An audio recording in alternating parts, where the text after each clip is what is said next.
अयोध्येला जे झालं त्यापासून बोध घेऊन जरा अभ्यास करून तिथं नक्की कशी चोरी झाली हे बघून तशी चोरी इथं होणार नाही याची प्रोव्हिजन करून पुढच्या अधिवेशनात हे बिल आणा। तर राम मंदिर चोरीचा अभ्यास करून नेमकं तिथे कसला घोटाळा झाला हे या सरकारने शोधून काढावं असं जयंत पाटलांचं म्हणणं आहे व त्यांनी सरकारवर टीका करत नेमकं काय म्हणाले हे आपण या व्हिडिओच्या माध्यमातून पाहूया। आज अध्यक्ष महोदय रामटेकला आता एक न्यास ट्रस्ट तयार करतोय। माझी सूचना आहे, मी काही फार वेळ घेणार नाही, भोसले कुटुंबातला एकच का तुम्ही 8 जण नेमताय? किमान एक म्हणजे तुम्ही किमान एकच ठेवाल ना, ते थोडी 2 कराल। आताच 2 केलेलं बरं, कारण त्या भोसले कुटुंबाचा आणि या मंदिराचा फार जुन्या काळापासून संबंध आहे, त्यामुळे त्यांना एक काही दिवसांनी ते निघून जाईल मिळालं नाही म्हणून वगैरे, तर 2चा एक सूचना करावी अशी माझी तुम्हाला सूचना मी करतोय। दुसरं अध्यक्ष महोदय, आपण याचं राजकीयकरण करतोय। विधानसभेचे अध्यक्ष आणि रामटेक शहराचे नगराध्यक्ष यांना या ट्रस्टवर घेऊन आपण नरेंद्र मोदी साहेबांनी तिथे खासदार किंवा आमदार ट्रस्टवर घेतलेले नाही, तुम्ही त्यांचे पालन करताय तर त्यातून काहीतरी बोध घ्या इथं। तर तुम्ही त्या ठिकाणी आमदार आणि नगराध्यक्ष यांना घेताय आणि पुढे म्हणताय की त्यांची रामभक्ती असेल तर त्यांनी तसं ॲफिडेव्हिट करून द्यायचं, मग ते त्याच्यावर ट्रस्टवर येणार। असं काय म्हणजे रामटेक येथील श्रीराम यांची भक्त असेल, समितीचा सदस्य म्हणून नियुक्त केली जाणारी प्रत्येक व्यक्ती ही रामटेक येथील श्रीराम यांची भक्त असेल आणि ती आपल्या नियुक्तीपूर्वी सदस्य म्हणून विहित नमुन्यामध्ये तसे प्रतिज्ञापत्र करून देईल। त्या आमदारांना आणि नगराध्यक्षांना हे आता करतीलच, आता मिळणार आहे म्हटल्यावर कशाला नाही, पण ते आता यापूर्वी रामाचे भक्त होते का नव्हते हा प्रश्न आहे, तुम्ही म्हणून चालणार नाही, आता ते ॲफिडेव्हिट करून देतील। त्यामुळे राजकारणी लोकांना आणू नका, जास्त फ्रॉड होईल, म्हणजे ते अयोध्येचं राम मंदिर मागं पडेल। त्यामुळे आपलं राजकारणाचा इंटरफिरन्स याच्यात नसावा आणि कुणाची सोय करण्याचा दृष्टिकोन नसावा। अध्यक्ष महोदय, यामध्ये भत्ता सदस्यांना द्यायचा आहे, तर असं लिहिलेलं इथं की कर्तव्याशी संबंधित कोणतेही कामकाज चालवण्यासाठी विहित करण्यात येईल असे परिश्रमिक आणि ज्या ठिकाणी अशा सभा आयोजित केलेल्या असतील किंवा कामकाज चालवले जाईल अशा ठिकाणी जाण्याचा तिथून परतीचा प्रवासासाठी विहित करण्यात येईल असा प्रवास भत्ता दैनिक भत्ता व्यवस्थापन निधीतून देण्यात येईल। ही अट जरा काढा। देव तिथं आणि ह्यांनी बाहेर कशाला दौरे करायचे, ते त्या देवाचे भक्त आहेत, ते दुसरीकडे जाऊन मिटिंग घ्यायला लागले तर हे फार सिरियस ऑब्जेक्शन होईल। त्यामुळे हा 6-1 हा मुद्दा तुम्ही तुमच्या सत्सद विवेक बुद्धीला पटतं का एवढं मला तुमच्या भाषणात उत्तरात सांगा, नाहीतर काढून टाकू। पण अध्यक्ष महोदय, तिथं ट्रस्टवर असणाऱ्यांच्या फिरण्याची व्यवस्था, त्यांना टूर करण्याची व्यवस्था ह्याच्यात होईल, नाही तर मग लगेच निघेल तिथे अयोध्येचं राम मंदिर बघून येऊ, मग तिथं आपण अशी व्यवस्था करू, त्यासाठी माझं हे ऑब्जेक्शन आहे। अध्यक्ष महोदय, ती रामभक्ताचं ॲफिडेव्हिट करणं, आता भक्ती ही ॲफिडेव्हिटने प्रदर्शित करायची व्यवस्था तुम्ही करायला लागलाय, म्हणजे मला नाही वाटत की असं ॲफिडेव्हिट अयोध्येच्या चंपतराय यांनी दिलं असेल, असं दिलेलं नाहीये। तुम्ही फोन करून उत्तराच्या आधी विचारून घ्या चंपतरायांना की असं काय ॲफिडेव्हिट केलं होतं का तुम्ही। ही अनिष्ट प्रथा तुम्ही भक्तांच्यावर आणताय। तुम्ही राम भक्त आहे, तो हनुमानाला पण मानत असेल, मग दुहेरी निष्ठेचा प्रश्न तयार होईल आणि प्रश्न तयार गंभीर होईल। ही दुहेरी निष्ठा सुरू झाली आहे, राम का भी भक्त आहे, हनुमान का भी भक्त आहे। आता काय बसून बोलू नका, बोला जयंत पाटील साहेब, बोला पाटील साहेब,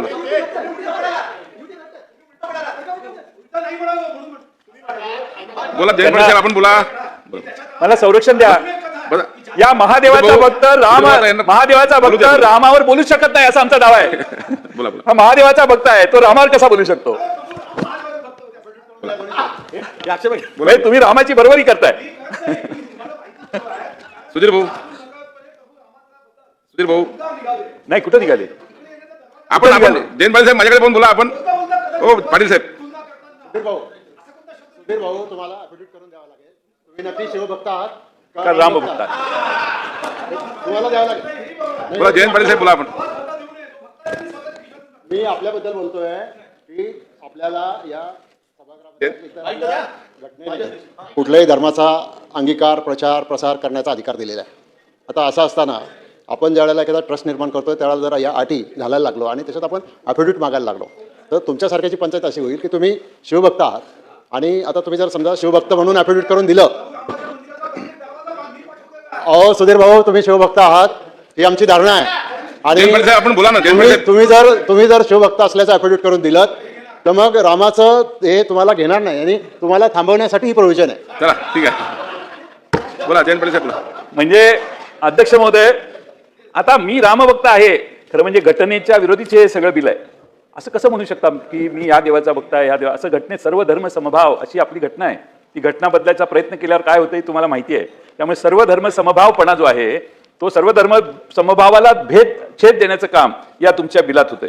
अध्यक्ष महोदय, या ठिकाणी आपल्या सगळ्या कामात 19(2) कलम आहे. निधीत जमा होणाऱ्या अर्पण वस्तू, दक्षिणा, भोग किंवा भेट वस्तू किंवा यासारखे तत्सम वस्तू मग त्या रोख रकमेच्या किंवा वस्तूच्या स्वरूपात असोत गोळा करण्याची योग्य ती व्यवस्था करील आणि कार्यकारी अधिकाऱ्यास पुढील अधिकार असतील. अध्यक्ष महोदय, अयोध्येला जे झालं त्यापासून बोध घेऊन जरा अभ्यास करून तिथं नक्की कशी चोरी झाली हे बघून तशी चोरी इथं होणार नाही याची प्रोव्हिजन करून पुढच्या अधिवेशनात हे बिल आणा. फुल प्रूफ अभ्यास केलाय. एसआयटीचा रिपोर्ट यायच्या आधी कसा केला तुम्ही अभ्यास? एसआयटीचा रिपोर्ट यायच्या आधी तुमचा अभ्यास झाला. हीच तर प्रॉब्लेम आहे सगळा. त्यामुळे अध्यक्ष महोदय, माझी विनंती आहे, आपणच आदेश द्या ना की हे बिल आणा, पण तिकडं कशी चोरी केली चोराने याचा अभ्यास करून तशी चोरी या रामटेकला होणार नाही याची व्यवस्था करण्याची प्रोव्हिजन असली पाहिजे. दानपेटीच्या समोर सीसीटीव्ही असला पाहिजे. दानपेटी उघडली की सीसीटीव्ही असला पाहिजे. जिथं पसरणार आहे दानपेटीचा सगळी नाणी नोटा वगैरे तिथं सीसीटीव्ही असला पाहिजे आणि त्याची मोजणी करण्याच्या पद्धती याचा काहीच आपण याच्यात उल्लेख केला नाही. आणि कॅमेऱ्यावर मंदिरातल्या कॅमेऱ्यावर कुणी धोतर घालणार नाही असं प्रोव्हिजन करायला पाहिजे. हे सगळं गंभीर आहे. त्यामुळे पुढे लिहिलंय, श्रीराम मंदिर देवस्थान विश्वस्त व्यवस्था निधी या नावाने संबोधला जाणारा स्वतःचा निधी असेल विश्वस्त व्यवस्थेकडे आणि तो निधी श्रीराम यांच्या नावाने निहित असेल. याचा अर्थ मला सांगा. श्रीराम यांच्या नावाने निहित असेल, निहित म्हणजे काय याचा अर्थ द्या. मी निहित हा शब्द जरा मराठी कमी आम्हाला येत असल्यामुळे जरा निहित म्हणजे काय ते एक स्पष्टीकरण द्यावं.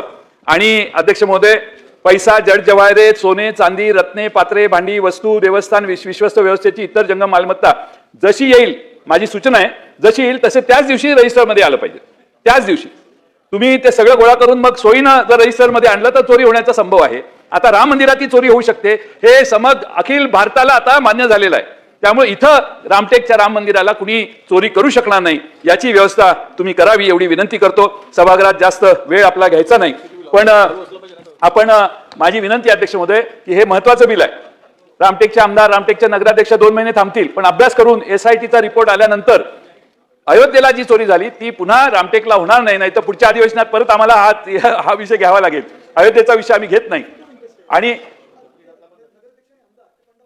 आणि त्यामुळे अध्यक्ष महोदय, दुसरं त्यात एक प्रोव्हिजन करा, राम मंदिराची जी क्षेत्र आहे त्याच्या बाहेर तिथले आमदार आणि नगराध्यक्षांना पैसे वापरता येणार नाहीत त्या ट्रस्टचे. हे करा, नाहीतर रामटेकच्या एखाद्या वॉर्डातला रस्ता करायला ह्या ट्रस्टमधून पैसे घेऊन जाईल तिथला नगराध्यक्ष. त्यामुळे तुम्ही ही प्रोव्हिजन करा, नाहीतर काय लूज असतं सगळंच कामाला लागतात आणि त्यांना तुम्ही ट्रस्टमध्ये प्रवेश देताय म्हटल्यावर काहीही होऊ शकतं. आणि म्हणून माझा या बिलाला शाळेला बाकीच्यांना हे जे आहे ते ती कमिटी ठरवणार, शाळांना इतरांना जे निधी गोळा होईल तो बाहेर खर्च करायला त्यांना अधिकार दिलेले आहेत असं दिसतंय. त्यामुळे हे सगळं ऑब्जेक्शनेबल आहे. अजूनही सरकारने विचार करावा. रामाचा प्रश्न आहे. राम हा आपल्या सगळ्या देशाला रामराज्य आणण्याच्या कल्पनेतला आपला राम आहे आणि म्हणून अयोध्येचा राम तुम्ही सांगितलंय, अयोध्येचे भक्त आहेत ते म्हणते तिकडे दार पाठवलं अयोध्येला, ते इकडच्या रामाचे भक्त होऊ शकत नाहीत कारण तुम्ही असं लिहिलंय याच्यात की रामटेकच्या रामाचा भक्त असला पाहिजे असं त्यात लिहिलेलं आहे, ॲफिडेव्हिट केलं पाहिजे. तर मित्रांनो, जयंत पाटील यांच्या या वक्तव्याबद्दल तुम्हाला काय वाटतं कमेंट बॉक्समध्ये एकदा नक्की कळवा व आपल्या चॅनलवर नवीन असाल तर चॅनलला सबस्क्राईब करायला मात्र विसरू नका. जय महाराष्ट्र.